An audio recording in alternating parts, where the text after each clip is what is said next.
Hey guys, welcome back to my garage. I am sorry I haven't done a video for 2-3 months now. I've been really busy. I have been working a full-time job, got to pay my bills. Then I was in school, so it was a tough semester for me this semester too. So I was busy with homework and studying and stuff like that. On top of that, I'm trying to start a business with my brother-in-law. It has nothing to do with motorcycles, but just an opportunity came up, so I've been pursuing that. So I just haven't had time to really come in here and do these videos, but school just ended, just had my finals, straight A's by the way. So I'm ready to start working on the bike with some little free time I still have now. So yeah, I came back in here today because I have not really looked at the bike much in the last couple months. I was in here a little bit doing some things, putting some stuff back together, and we'll go over that. I'll show you what I've done so far, and then I think I'll rebuild the brake caliper for you because I just did one. So I figure I'll show you how to do the other one, and yeah, we'll go from there and just kind of hopefully get reacquainted with this bike and get it back together slowly, piece by piece. So again, thanks for watching, thanks for subscribing. If you haven't subscribed, hit subscribe. Motivates me to see people following the channel, and a few of you left me comments wondering what's going on with the bike, so that always motivates me to maybe want to get back in here, so I appreciate all that. But yeah, let's go take a look at the bike now, see where we're at. There she is in all her glory. I don't remember where we left off. I think the front end was not there at all. So yeah, what happened was I had hour here and there, a couple days over the different weekends. Came out here and just did what I could when I could. Wasn't enough time to really sit and set up the camera, so I just got to work. I just wanted to see some progress to keep me motivated. So I came out, painted the wheels, the other one's over there, reinstalled the rotors, and then ended up putting the forks back together, and just one thing spiraled into the other. The other thing I did, which I wish I filmed, but I chopped this fender and then painted it as well. I had to get everything done so I could paint it all at the same time. But it came out real good. I'm really happy with the profile of the front right now. I like how the headlamp is sitting with the tank. That's going to change a little bit once I put the rear wheel back on and drop it. You're going to see the bike's going to kind of tilt down like that. It'll go from like that. So that might change the profile and change how I want things to sit. The speedo and tack, they're not going to be permanent. I just kind of put them up there to see how it would look. And I'm probably going to use it for tuning the bike and then later figure out an aftermarket solution. So right now it just sits there hanging out. This headlamp, I'm not super pleased with how it's sitting. I mean, I like it, but I'd like this to be tucked back a little bit more there. So let me know what you think, if it's looking good or not. Again, the whole profile is going to change when the bike drops, so we'll see how that all turns out when I get done with the rear. My main goal right now is just to finish up the front end as much as I can. I don't want pieces building up. I've been concerned that I was going to start taking too much apart. Parts were going to end up all over the garage, and I would have never remember how things got back together. So I want to get the front done, all back together, which is almost done, minus one brake caliper. And then we got to do switch gear up at top, so I have to get all that kind of figured out because a lot of it's in bad shape and needs to be cleaned up. Trying to decide if I'm going to keep the ignition here. For now I probably will, but later I might relocate it or something, so we'll see. And just kind of playing around with stuff. I really just want to get this bike back on the road. I want to enjoy it, hopefully a little bit this summer before it's over. I have a CBR 600RR, and that's my main bike that I've been riding, but I want something a little more cruiserish, a little more not aggressive, just out enjoying, riding around, slow speeds. So that's the whole goal here. But yeah, tell me what you think in the comments. Let me know how it's shaping up. Again, the tachometer, speedometer is not going to stay there.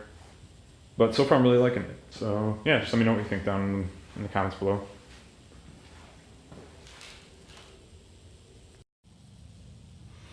Alright, next up I am going to show you how to rebuild one of these calipers. I just did this one. Obviously it's done. Ta-da. But this is just, don't worry about that. But yeah, let's jump to the bench and I'll show you how you do that. Alright, here we have everything you're going to need to rebuild the caliper. And as you can see, these were painted as well. Used caliper paint, so should be resistant to brake cleaner and hopefully brake fluid. I'm not sure.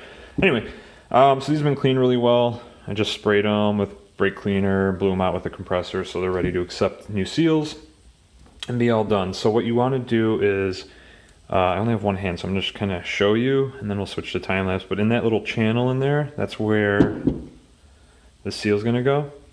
And you want to lubricate that. You can use brake fluid or I think rubber grease, but I'm just going to use brake fluid because that's what I have. This is your dust seal. So once that is in there, then, I got one more item here. You're gonna take your piston, you're gonna slide the piston in with the seal in there. Same thing again, you can lubricate that with brake fluid to get it in there easier. That dust seal is going to pop over the top of this and sit in this channel right here. And then you're gonna use this retaining clip to go over the whole thing and lock the dust seal around the caliper. And that should protect the caliper from dust getting into it. Once you're done with that, this little clip here is going to pop right here. This is a pad spring, so this will keep the spring or the pads tight in their spot. So they sit in here and they kind of spring up and down.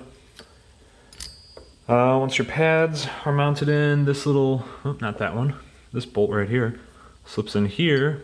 That's a pad lock. It sits in the little groove on the pad and keeps it in place.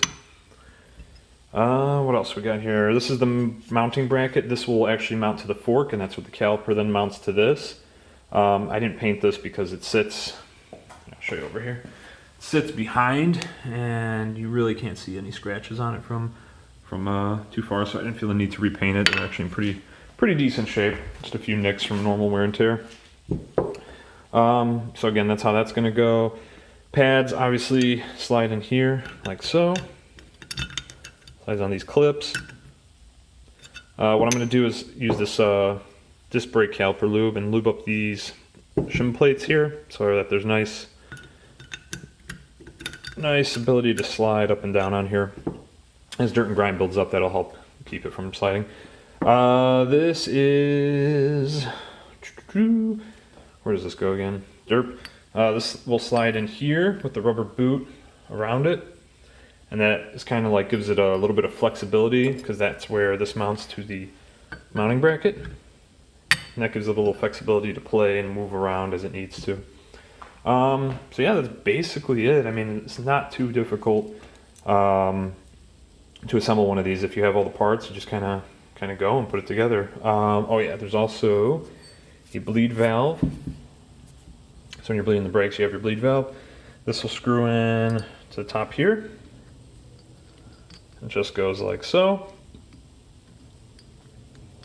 And you'll know which side the caliper goes on because the bleeder should always be facing up. Obviously air will rise, so you always want the bleed valve up for air to escape when you're bleeding your brakes. Yeah, that's basically it. So I guess now I'll just set up the GoPro time lapse, and I don't know if you'll really see the minutia of it, but that's what I do here. So enjoy.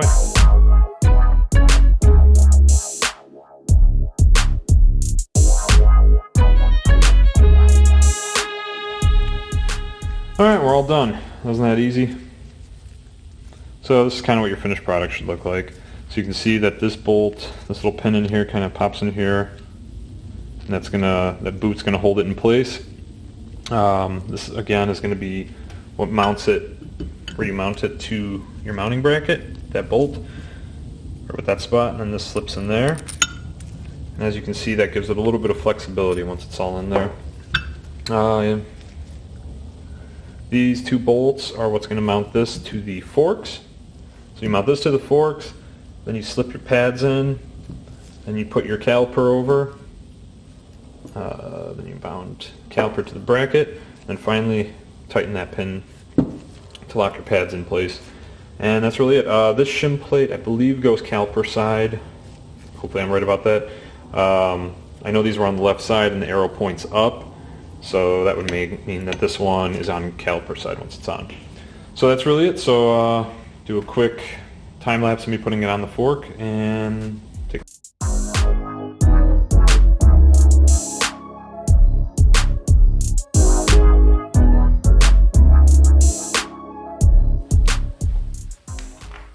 And there you go. That's what a finished rebuilt caliper looks like installed. Obviously now brake line would connect here, run up to this master cylinder or whatever. But that's for another day. For now we just wanted to get the caliper itself completed. So you can see it's all mounted up. So these are the two bolts that mount the bracket to the forks, and then this is the bolt that mounts the caliper to it. And as you can see, especially now since the caliper hasn't been actuated, like it's still sitting all the way in. Once we put brake fluid in it and pump it, this will get tighter, but you can see how it kind of has the ability to wiggle around, and that's due to this. You don't want this locked in place. It has to be able to float a little bit to, you know, squeeze everything properly and slow the bike down. But yeah, we're all done with the front end now pretty much.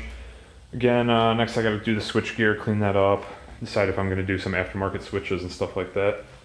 But it's getting there bit by bit. So thanks for watching. Hope you liked this video. Again, sorry for the delay in content, but feel free to hit subscribe down if you're enjoying this. Videos will keep coming at whatever pace I'm able to give them out. So thanks guys.